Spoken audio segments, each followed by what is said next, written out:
Pastor? Wala na. Ay! Sir Dennis Lopez. Kabaw, may special number pa. Thank you, brother. Amen. Alam nyo, yung ginagawa natin nagtatanim lang tayo.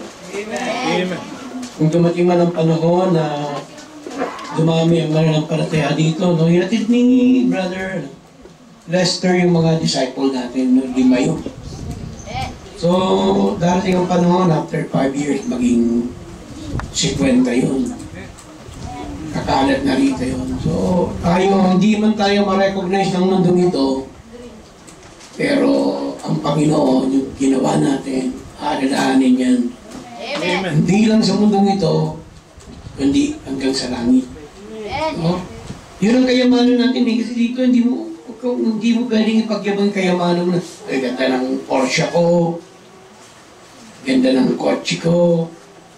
Alam niya, totoo lang. Ano lang yan eh, pang-flex lang yan, pagyayabang lang ba. Alam niyo, kung dumating kayo sa ganong pagkakataon, pag nandun kayo, wala naman din eh. Oo. Kasi, katulad niyan, naabot naman ni mama namin, pamilya, magkaroon ng 4 na kotse. Wala rin. Tapos, kami naman, pare-pareho may mga pera. Ako nga, hindi ko na maubos yung pera eh. Pero ang ginawa ko, sabi ko, Panginoon, hindi maganda to na nagtatabi ako ng pera. Ilalagay ko sa gawain. Amen. Lalagay ko sa gawain mo.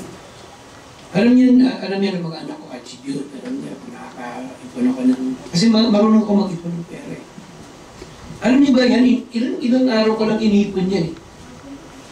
Hindi mo yan.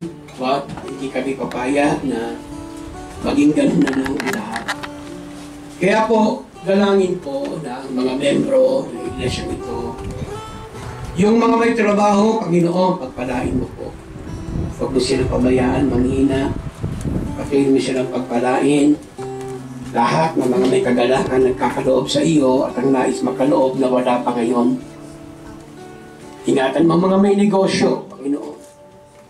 Sister Arjen, mukhang magbubukas siya kabukas. Pagpalain mo siya. Yang tindahan na yan ay pagpalain.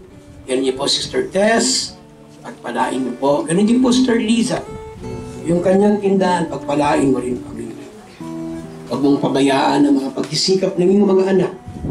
Sa mga maliliit na kita, lalaki ito at magiging malaking tulong, Panginoon, sa bawat pamilya. Pagpalain mo rin ang tindahan po.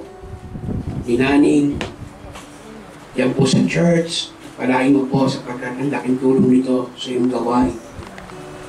Ang mga may trabaho, pagpalain ang mga nagdadrive ng motor. Ingatan mo po, Panginoon, kung huwag man sila madisgrasya, praise God. Ingatan mo sila. At kung dumating man